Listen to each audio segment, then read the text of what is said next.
3 ডিসা সেদিন করে বিল নাই কো সব তোর কাছে ক্লিয়ার আগের বিল কে নগদ টাকা তোকে তো দিয়ে দিলাম বললাম আচ্ছা মনে করে দেখছি বিষয়টা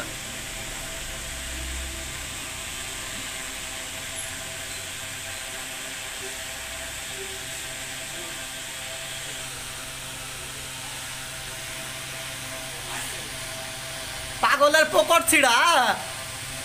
বুঝতে পারি মন পাগলের পকট ছিড়া বলছে পকট ছিড়া আপনি নিজ দিবার আগে তাহলে বলো দেখি খেলার পাগল ভালো হাঁটতে হাঁটতে গেল না এখান দিয়ে ওই তখনই ওর ওই সিগারেট ওই বাড়া গিয়েছে দাঁড়া দাঁড়া দাঁড়া হয়ে গেছে আমার হয়তো ভিডিও হয়ে গেছে একটা কাজ চাপা দিয়েছি এটা ভিডিও করে রাখছি একটা ফোন সার্ভিসিং হচ্ছে সফটওয়্যারে কাজ হচ্ছে